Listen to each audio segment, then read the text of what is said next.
Oke guys, sebelum melanjutkan, jangan lupa like dan komen. Dan yang baru bergabung, jangan lupa subscribe dan aktifkan loncengnya.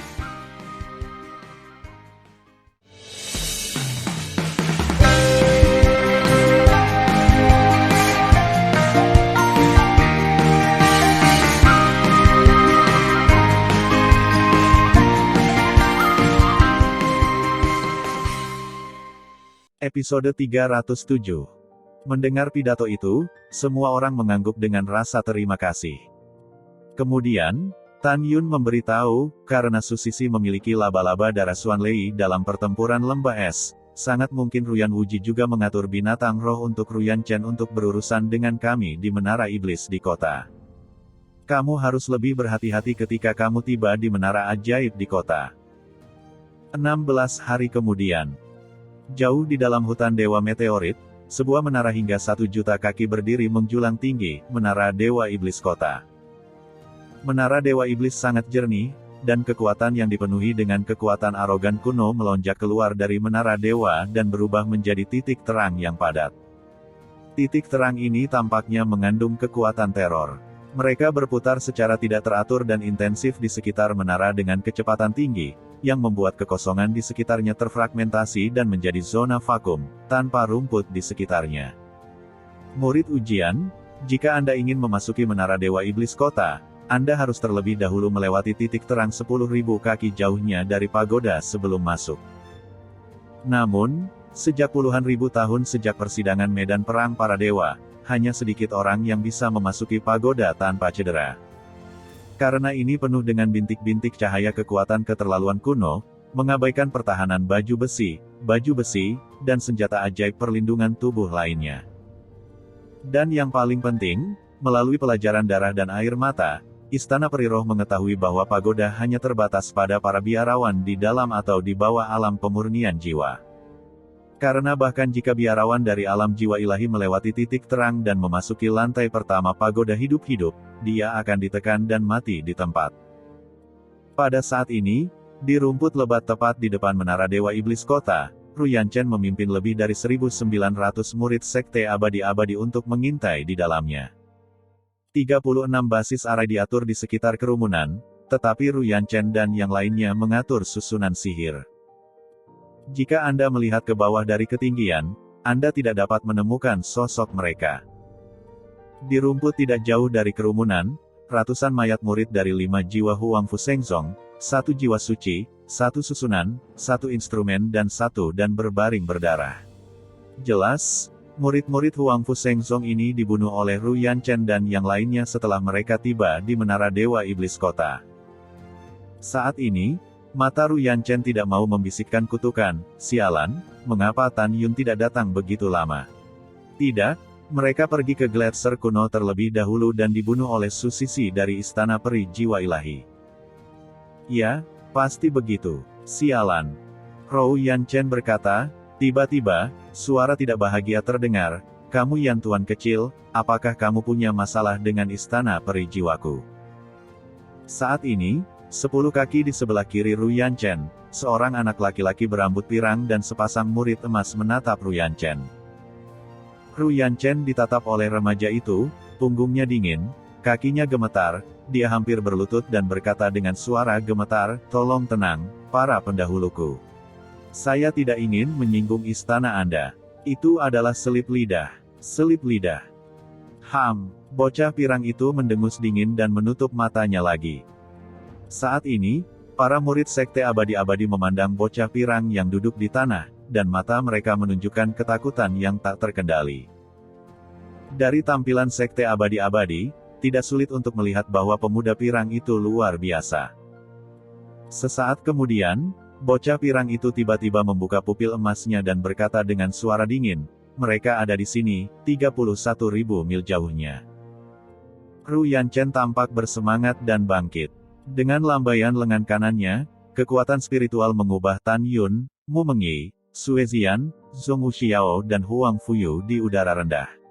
"Penatua, tolong tunggu sebentar dan bantu saya mengendalikan orang-orang ini. Aku akan membunuh mereka sendiri." Ya, nada bicara bocah pirang itu acuh tak acuh. Di atas hutan Dewa Meteorit, Tan Yun mengemudikan perahu roh dan membawa orang-orang perlahan menuju menara Dewa Iblis di kota. Tan Yun tidak melepaskan kera itu. Dia khawatir tentang binatang roh musuh. Ketika dia menemukan kera itu, dia mengejutkan ular itu. Tan Yun memiliki satu tujuan dan tidak akan melepaskan musuh. 1 jam kemudian, ketika Tan Yun mengendarai perahu roh dan berada 100 mil jauhnya dari menara iblis kota, tubuhnya bergetar dan melihat menara iblis kota. Kesedihan yang kuat berkecamuk di dalam hatinya.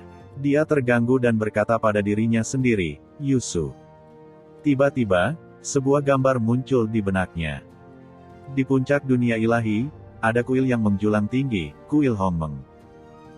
Di kuil Hongmeng, diri tertinggi Hongmeng jatuh di kursi kuil. Di aula utama, seorang wanita dengan tinggi 100 kaki dan pesona aneh mengepalkan telapak tangan kanannya, menekuk lengan kanannya ke dada kirinya, berlutut dengan satu lutut ke arah dirinya sendiri, dan suara alam terdengar, bawahanku Dongfang Yusu, kunjungi tuanku. Semoga yang utama adalah untuk meningkatkan dan menyatukan dunia ilahi. Yusu, bangun, kata Tan Yun. Dengan lambaian tangan kanannya, pagoda kristal jatuh ke tangan Dongfang Yusu. Tuan, menara dewa yang indah. Apakah Anda memberikannya kepada bawahan Anda? Dongfang Yusu sangat senang. Tan Yun berkata sambil tersenyum, Yusu, kamu adalah dewa liar. Bagaimana Anda bisa melakukannya tanpa artefak yang layak? Kudengar kau bilang kau menyukai menara sebelumnya, jadi aku menyempurnakan menara di balik pintu tertutup. Hehe, tidak. Saya akhirnya memperbaikinya. Sekarang saya memberikannya kepada Anda. Tuan, Dongfang Yusu tergerak dan berlutut dengan satu lutut lagi. Ternyata kamu telah ditutup selama 80.000 tahun untuk memperbaiki menara dewa untuk Yusu. Yusu terima kasih, Tuan. Jangan sopan, bangun. Tan Yun tersenyum. Dongfang Yusu bangkit dan berkata dengan gembira, Tuan, Dewa Honghuang sering pamer di depan bawahannya, memegang pedang Honghuang, mengatakan bahwa senjata ajaib bawahannya tidak sebagus dia. Hihi, mulai sekarang, bawahannya tidak mempercayainya. Dewa Honghuang berani pamer di depan bawahannya. Jika Dewa Hutan Belantara tahu bahwa Anda telah memurnikan menara ilahi untuk bawahan Anda, apakah itu akan membuat iri hati, dan benci? Dongfang Yusu tersenyum, Tuan, siapa nama menara dewa ini? Tan Yun menggelengkan kepalanya, aku belum memberimu nama. Anda sebaiknya menamainya. Tuan yang baik. Dongfang Yusu terdiam untuk waktu yang lama dan berbisik, Tuan, karena bawahan Anda diperintahkan untuk melawan iblis, itu disebut menara iblis kota Yusu. Oke, kata Tan Yunlang sambil tersenyum. Pada saat ini, gambar di benak Tan Yun menghilang, dan kemudian bergema lagi. Di jurang pemakaman Tuhan, suara sedih Dewa Honghuang. Tuan, bersama dengan bawahannya dan dewa liar, dia memimpin batas bawah dari 2 dewa besar. Oleh karena itu, ada perang pertama para dewa pada periode kuno di tanah hukuman surgawi. Dalam perang itu, aku kehilangan nyawa dan luka yang tak terhitung jumlahnya, dan Tuhan liarmu yang paling setia meninggal. Tuan, dewa liar mati karena kehancuran semua dewa dan jiwa. Dia memberitahu bawahannya sebelum dia meninggal. Jika bawahannya dapat melihat Anda suatu hari nanti, mereka akan memberitahu Anda untuknya dan mengatakan bahwa dia menyesal untuk Anda. Dia tidak bisa menemanimu bertarung di surga lagi. Dia ingin memintamu untuk memaafkannya. Dia terus menyebut namamu sampai dia menelan nafas terakhirnya. Pada saat ini, suara di benaknya menghilang, dan Tan Yun di perahu roh bergetar. Kesedihan berkecamuk di dalam hatinya. Setetes air mata jatuh di pipinya yang tampan. Dia tiba-tiba mendesis, Yusu. Dongfang Yusu, tuannya datang menemuimu. Tuannya datang menemuimu. Yusu. Tan Yun menutupi dadanya dengan tangan kanannya dan mendesis, semuanya karena kebaikanku, yang menyebabkan banyak orang mati karena aku. Perseteruan darah dalam, jangan berbagi surga. Jangan berbagi surga. Tan Yun mengepalkan tinjunya dan menangis, yang membuatmu Mengyi, Zhongwu Xiao dan Sue Zian merasa sakit hati. Mengetahui 3 wanita masa lalu Tan Yun, itu pasti menara ajaib di kota, yang sangat menyentuh Tan Yun. Es dan salju itu cerdas. Mereka bisa menebak bahwa giok oriental Su di mulut Tan Yun terkait dengan menara Dewa Zenmo. Jika tidak, Tan Yun tidak akan melihat menara Dewa Zenmo dan kehilangan kendali atas suasana hatinya. Sebaliknya, lebih dari 3.000 murid, seperti Huang Fuyu, Huang Futingfeng, penggemar Luo dan Tian Xiang, tercengang. Kemudian, firasat tidak menyenangkan datang dari lubuk hatiku, berpikir apakah Tan Yun dikendalikan oleh kekuatan tertentu. Jadi menangis dan mengaum tanpa bisa dijelaskan. Tan Yun, ada apa denganmu? Kakak senior Tan, ada apa denganmu? Kakak laki-laki bela diri Tan, ada apa denganmu? Jangan menakuti kami. Hati-hati, hutan Dewa Meteorit itu aneh. Ketika para murid khawatir tentang Tan Yun, Huang Fuyu melintas dan muncul di depan Tan Yun. Dengan mata kemerahan, dia menggelengkan bahu Tan Yun dengan kedua tangan dan berkata dengan cemas, "Saudara Tan, bangun. Bangun, jangan menakutiku." Mendengar pidato itu, Tan Yun berhenti menangis. Matanya dengan enggan menjauh dari menara iblis kota. Kemudian, dia berpura-pura bingung dan memandang Huang Fuyu di depannya, "Ada apa denganku?" Huang Fuyu tercengang. "Saudara Tan, kamu baru saja kehilangan akal sehat dan berteriak Dongfang Yusu." Dongfang Yusu, saya tidak tahu. Tan Yun menggelengkan kepalanya. Segera, dia tiba-tiba melihat ke belakang dan melirik orang-orang. Hadirin sekalian, hutan Dewa Meteorit itu aneh. Kamu harus berkonsentrasi, jika tidak, aku khawatir kamu akan sama denganku. Ini kakak senior Tan. Ketika kerumunan menjawab, Tan Yun memandang Mu Mengyi, Zhong Wuxiao dan Sue Zian dengan mata bingung. Jika dia menunjukkan, saya akan berbicara dengan Anda nanti. Ketika ketiga wanita itu mendengar pidato itu, mereka secara alami tahu apa yang dimaksud Tan Yun. Ketika mereka punya waktu, mereka akan memberitahu diri mereka sendiri siapa Dongfang Yusu di mulutnya. Kemudian, Tan Yun mengendarai perahu roh dan terbang perlahan menuju menara iblis kota, melepaskan kesadaran rohnya dan menutupi hutan lebat di bawahnya. Tiba-tiba, pupil Tan Yun menyusut, tetapi ketika dia melihat bahwa di hutan lebat 50 mil di bawah, ketika potongan-potongan pohon kuno meledak berkeping-keping, seberkas cahaya kemasan dengan ketebalan 10 kaki, dengan kekuatan yang mengerikan, menembus kehampaan dan meraung ke arah perahu roh. Semuanya, keluar dari perahu roh, ayo. Tan Yun meraung. Dia meraih Huang Fuyu di depannya dengan tangan kirinya dan Mu Mengyi dengan tangan kanannya.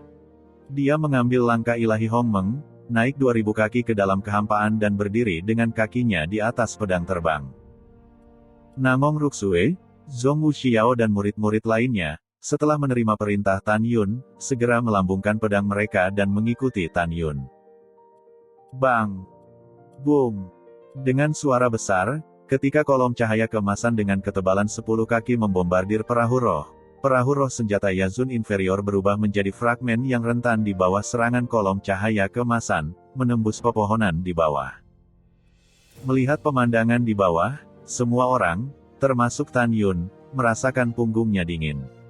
Pada saat yang sama, dia yakin bahwa serangan itu bukan yang bisa dimiliki oleh alam pemurnian jiwa. Haha, Tan Yun, aku sudah bertemu denganmu lagi. Bayangan sisa meledak dari hutan. Ru Yanchen, yang berubah menjadi pedang terbang, muncul di kehampaan dan menatap Tan Yun sambil mencibir. Segera, lebih dari 1.900 murid Sekte Abadi-Abadi menginjak pedang terbang dengan niat membunuh yang menakjubkan, bergegas keluar dari hutan dan tergantung di belakang Ru Yanchen. Tan Yun menjulurkan jari, menunjuk ke Ru Yanchen dan perlahan melambai, "Aku tidak ingin berbicara dengan seseorang yang telah makan kotoran." Begitu komentar ini keluar, Ru Yanchen sangat marah sehingga dia menggertakkan giginya.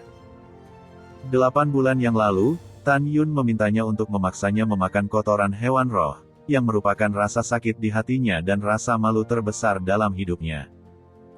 Mata Ru Yanchen terbelah. Ketika dia hendak berbicara, Tan Yun tiba-tiba mencibir, "Hewan jahat mana yang baru saja menyerangku? Sekarang keluar dan mati untukku." Semut lalat bodoh, nada mereka tidak kecil. Dalam kejutan kosong, seorang anak laki-laki pirang keluar dari udara tipis di depan Anda Yan Chen dan berdiri dengan kaki di kehampaan. Bocah pirang itu tidak segera memulai. Mata emasnya membenci Tan Yun.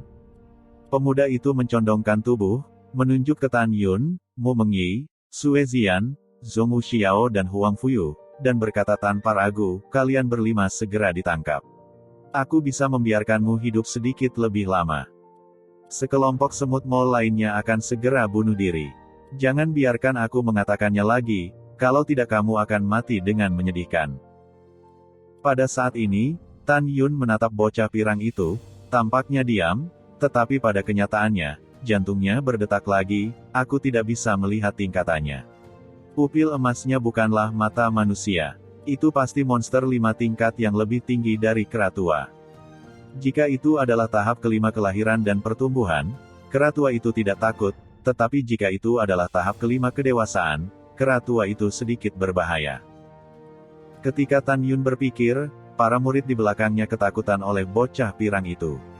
Tetapi saat memikirkan kera roh Tan Yun, mereka penuh percaya diri lagi.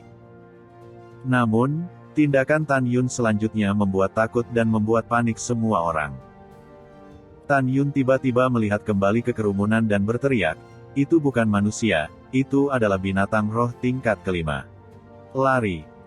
Ketika kalimat, itu adalah binatang roh tingkat kelima, mengejutkan para murid Huang Fu Shengzong, Tan Yun meraung lagi, lari. Semua murid melarikan diri dengan pedang. Mu Mengyi, Zhong Wuxiao, Sue Zian, Gongsun Ruoxi, Huang Fuyu. Ketika Yu Jian melarikan diri 100 kaki, dia tampak panik. Melihat ke belakang, Tan Yun, yang tidak melarikan diri, hendak berbicara. Tan Yun berkata dengan suara kasar, dengarkan aku, lari. Ketika beberapa wanita tahu itu bukan manusia, mereka berhenti berbicara dan berlari untuk hidup mereka. Melihat pemandangan orang-orang yang berlarian untuk hidup mereka, si pirang menatap dingin ke arah Tan Yun, karena kamu tidak menangkap mereka, kamu akan mati untukku. Dengan itu, bocah pirang itu mendorong telapak tangannya ke udara, matanya galak, dan meraung, nyala api emas membakar langit. Merengek. Tiba-tiba, nyala api emas dengan lebar ratusan mil keluar dari udara tipis di depan bocah pirang itu, seperti gelombang emas menelan Tan Yun dalam sekejap, dan kemudian bergegas ke Mu Mengyu dan yang lainnya yang berlari untuk hidup mereka di belakang Tan Yun. Di mana gelombang api emas lewat, pohon-pohon kuno seperti gunung di bawah terbakar menjadi ketiadaan dalam sekejap. Dapat dilihat bahwa kekuatan api emas yang membakar langit kuat. Dan kecepatannya setidaknya 10 kali lipat dari para murid yang berlari untuk hidup mereka. Jelas, lebih dari 3.000 murid Huang Fu, seperti mendengarkan angin, tidak bisa melarikan diri sama sekali. Ru Yanchen melihat gelombang api emas di seluruh langit dan bergegas ke murid Huang Fu Shengzong. Dia buru-buru menunjuk ke istana peri di mana rok putih menang di atas salju dan berkata, "Senior, wanita ini tidak bisa dibunuh. Dia adalah saudara perempuan dari orang suci istanamu. Saya tahu bahwa tuan istana telah menjelaskan." Bocah pirang itu berkata, pupil emasnya terbuka lebar, seolah-olah dia melihat pemandangan yang luar biasa, dan berseru, kamu tidak mati di bawah nyala apiku. Tapi Tan Yun menginjak pedang terbang dari gelombang kembang api emas dan berkata dengan senyum muram, hewan jahat, itu sangat tidak terduga, bukan? Kejutan apa yang masih ada di depan? Kera tua, selamatkan orang dulu. Atas perintah Tan Yun, kera pembunuh muncul dari tas binatang roh dan tiba-tiba berubah menjadi raksasa kilometer. Kemudian, pedang kekaisaran Tan Yun jatuh di bahu kanan kera pembunuh. Tan Yun dengan api Hong Meng secara alami tidak takut akan nyala api yang menyala. Mengaum. Setelah melompat ke hutan Dewa Meteorit, kera itu membuat raungan yang mengguncang langit. Dalam sekejap, sihir hitam Ki melonjak keluar dari tubuh dan berubah menjadi bayangan virtual dari 12 naga ajaib cakar yang panjangnya puluhan mil di langit. Bayangan virtual naga ajaib, dengan nyanyian naga, membuka mulutnya dengan ngeri, memancarkan kekuatan paus yang menelan sungai dan bulan. Tiba-tiba, Api emas yang mengalir ke arah Mu Mengyi dan yang lainnya tiba-tiba menelannya dengan liar ke dalam bayangan virtual naga ajaib. Hanya bernapas, nyala api emas ditelan, dan bayangan virtual naga ajaib itu runtuh bersama. Seolah-olah kera itu telah dimakan kembali dan mengeluarkan aliran darah. Pada saat ini, Mu Mengyi dan yang lainnya yang telah melarikan diri ribuan kaki jauhnya berhenti berlari untuk hidup mereka, menggantung pedang mereka di udara dan melihat kembali ke Tan Yun. "Jangan datang ke sini," Tan Yun berteriak.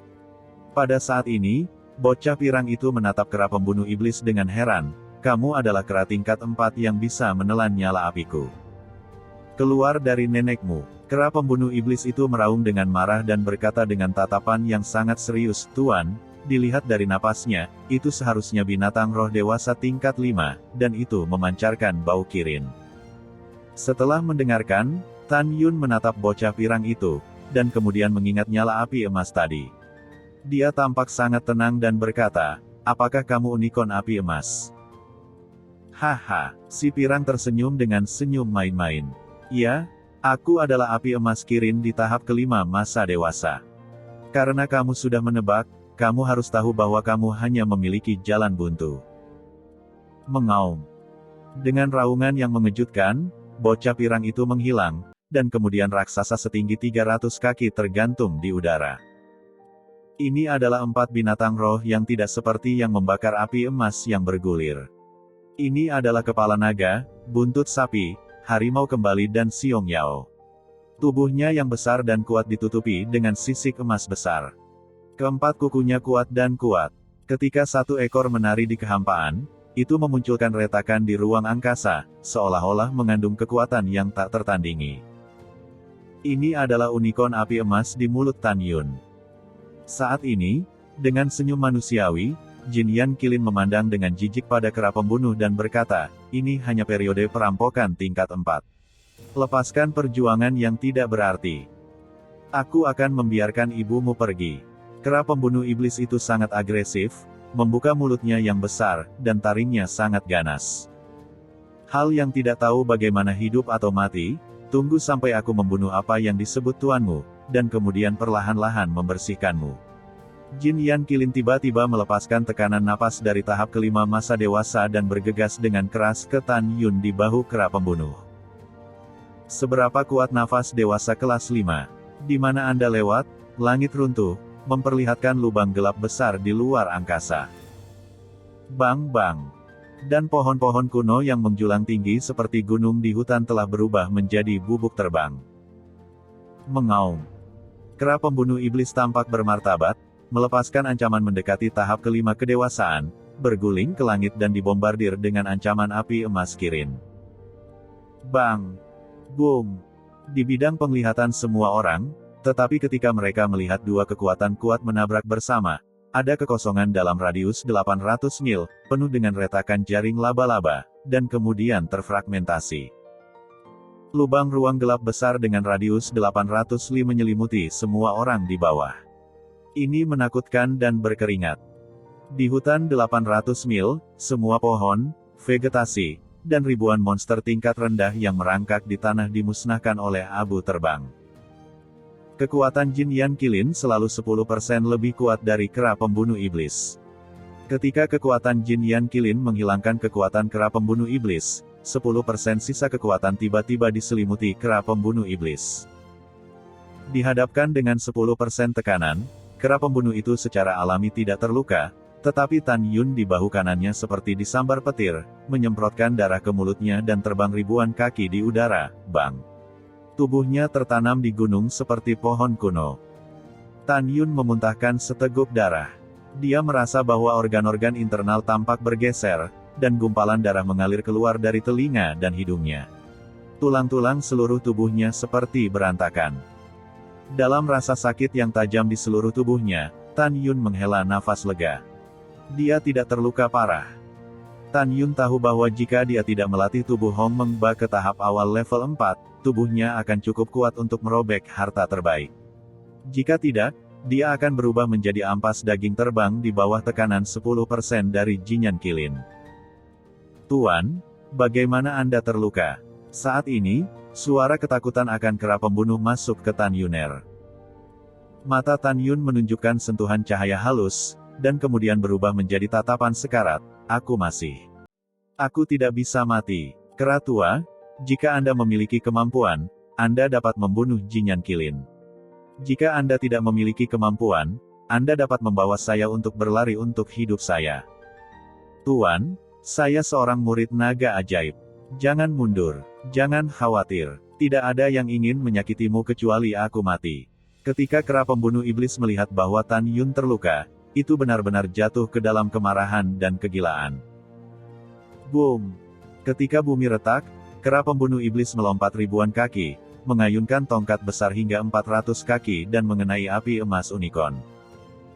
Melebih-lebihkan dirimu sendiri. Jinyan Qilin tertawa. Tiba-tiba, dia menukik ke bawah dalam kehampaan dan dengan berani bertemu dengan tongkat besar dengan kuku depannya yang kuat. Naga emas Kirin terkenal dengan dagingnya yang kuat. Sekarang menjadi binatang roh dewasa tingkat kelima. Sisik emas yang menutupi tubuhnya sekeras senjata Zun kelas menengah. Dan itu menghadap kaki depan tongkat raksasa, dan kekerasannya bahkan lebih dekat dengan Zun kelas atas. Ini sangat sombong. Di bawah satu kuku, kera di depannya harus dihancurkan dan dibunuh.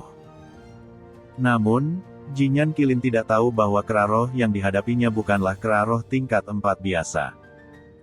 Ini adalah kera pembunuh yang diwarisi oleh Dewa Naga Iblis. Bang! Pada saat kuku depan bertabrakan dengan tongkat raksasa, api emas Kirin mengeluarkan ratapan yang menyakitkan dan terkejut. Kuku depannya retak dan darah emas menyembur keluar. Di sisi lain, tongkat raksasa di telapak kera itu berdengung dan gemetar, dan hampir lepas dari tangan. Ketika menggenggam telapak tangan kanan tongkat, kulitnya retak, dan darah menetes di tongkat raksasa gelap, ditambah dengan kebiasaan menyelam ke bawah, tubuhnya yang seperti gunung jatuh ke dalam kehampaan. Pergi ke neraka. Saat ini, ketika api emas Kirin terkena tongkat, dia melambaikan ekor emas lebih dari 100 kaki, dengan kekosongan yang pecah, kilat di dada kera pembunuh iblis.